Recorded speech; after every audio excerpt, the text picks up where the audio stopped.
अब आपके लिए इस वीडियो में दिखाते हैं कि कैसी परिस्थिति में वो यहाँ पे तैयारी करते हैं। और आपके लिए इससे कुछ सीखने को भी मिलेगा और हम उनसे कुछ बातचीत करेंगे। तो चलिए, सबसे पहले हम नाम जानते हैं। आपका नाम क्या है? मेरा नाम कपिल सोनी। तो आप कितने वर्ष से तैयारी कर रहे हैं? मैं लगभग 2017 से तैयारी कर रहा हूँ। आप कौन से एग्जाम की तैयारी कर रहे हैं? मैं एमपीपीएससी की तैयारी कर रहा हूँ। और आपका नाम क्या है? सुमित शर्मा। आप कौन से एग्जाम की तैयारी कर रहे हैं? मैं भी पीएससी की तैयारी कर रहा हूँ, बीपीएससी। जी। आपको कितना समय हो गया? मुझे 2 साल। जी। अभी आप कौन सा सब्जेक्ट पढ़ रहे हैं? मैं इन्वायरमेंट। जी। तो आपका अभी एग्जाम कब है? अभी प्री हुआ है और प्री की रिजल्ट की डेट है दिसंबर में, और इसके बाद मेंस होगा तो वो अप्रैल में संभावित है।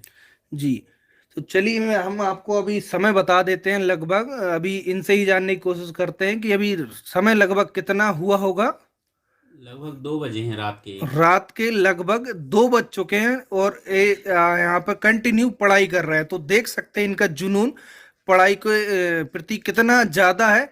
और यहाँ पर आपके लिए इनके रूम को आपके लिए थोड़ा सा दिखाने की कोशिश करता हूँ। देखिए, स्टूडेंट लाइफ में आपने भी देखा होगा, आपका रूम भी कुछ ऐसा ही होगा।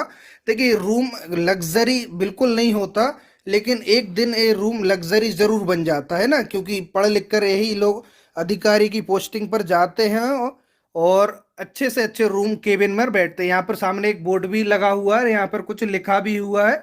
तो यहाँ पे देखिए कुछ नोट्स लगाए हुए हैं, जिससे कि कुछ मेमोरी में रहे, जो भी पढ़ा है वो लिखा हुआ है। तो इनसे आप इंस्पायर होकर अपनी पढ़ाई को कंटिन्यू कर सकते हैं। देखिए, रात को कैसे इस तरीके से स्टडी करते हैं। तो आप लोग भी स्टडी कीजिए।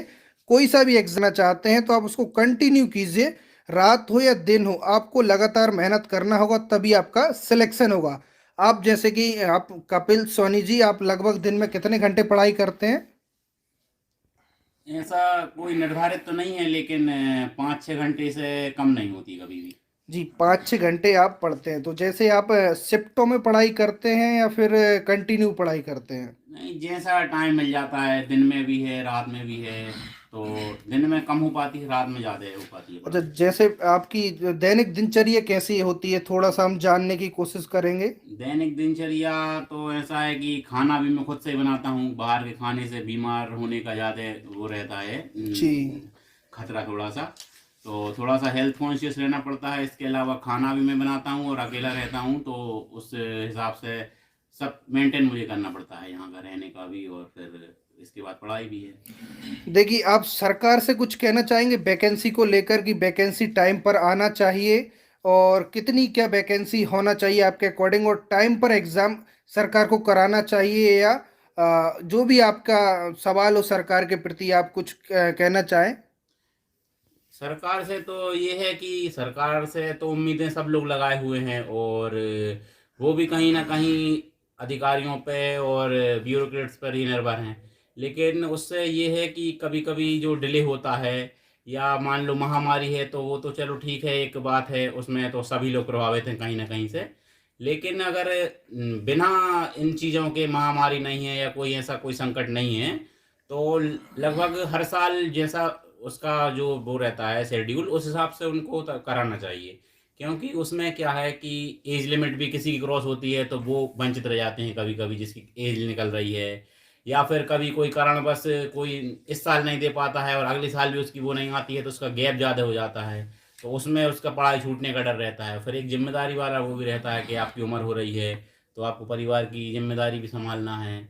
और इसके अलावा कंटिन्यूटी फिर बहुत बड़ी चीज़ होती है। इस चीज़ में आपको कंटिन्यूटी ज़्यादा रखना पड़ती है, थोड़ा सा धैर्य रखना पड़ता है। अच्छा, आपसे एक क्वेश्चन पूछना चाहेंगे। जैसे हमारे न्यू अपनी पढ़ाई को रखना चाहिए, उसको आप लेकर कैसे देखते हैं और उनके लिए क्या कहना चाहेंगे?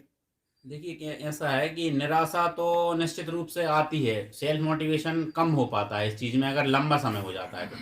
लेकिन यदि आप करंट चीज़ों से जुड़े रहेंगे, या फिर आप ऐसा करेंगे कि कुछ चीज़ सीखने के हिसाब से पढ़ें। ज़रूरी नहीं है कि अपन को वो चीज़ एग्ज़ाम निकालने के लिए जी। पढ़ना। जी। कुछ चीज़ें ऐसी होती हैं कि अपन सीखने के हिसाब से पढ़ते हैं, जैसे न्यूज़ चैनल देख रहे हैं, तो उस हिसाब से आप यूट्यूब पे कोई सी वीडियो देख सकते हैं। जैसे आपकी वीडियो हैं जो, वो वीडियो देख सकते हैं। कोई मोटिवेशनल ऐसा कुछ है, वो वीडियो देख सकते हैं। या कोई ऐसा कोई प्रोग्राम है हंसी मजाक का है जिससे आपका थोड़ा सा मन लगता है, फिर आपको जरूरी नहीं है किताबों से ही आप हमेशा पढ़ें, कभी कभी आप यूट्यूब चैनल से ही पढ़ सकते हैं, या कोई चीज़ सीखने के पर्पज से भी देख सकते हैं। कोई ऐसी लंबी वीडियो है कि जो कुछ सिखाती है, जैसे कि अभी ज्वलंत मुद्दे हैं, किसान आंदोलन है, या कोई 370 वाला कोई कश्मीर की वो है, तो उसमें से आप कुछ देख सकते हैं। तो इसका मतलब ये नहीं है, पढ़ाई का मतलब ये नहीं है कि आप मतलब बोझ लेकर पढ़ रहे हैं कि ये मुझे एग्जाम निकालने के लिए मुझे आना चाहिए। नहीं, आप जानकारी के लिए भी, जैसे कोई कहीं पूछ लेता है या कहीं कोई बात चल रही है तो आप अपनी बात रख सको, तो चार लोगों में आपका एक जो प्रभाव है वो बहुत अच्छा पड़ता है। अच्छा, आपसे एक क्वेश्चन और पूछना चाहूंगा। जैसे कि हिंदी व्याकरण को लेकर बच्चे सवाल पूछते हैं कि हिंदी व्याकरण जो है उससे सभी एग्जाम में सवाल पूछे जाते हैं, तो हिंदी व्याकरण सभी एग्जाम के लिए अलग अलग पूछा जाता है या हिंदी व्याकरण सभी एग्जाम के लिए एक जैसा ही होता है? देखो, हिंदी संविधान की भाषा है और इसके अलावा नॉर्थ इंडिया की सबसे ज़्यादा बोली जाने वाली भाषा है। तो उसमें क्या है, अपनी भारत की लगभग 50-60% जनसंख्या उससे प्रभावित है कहीं ना कहीं रूप से।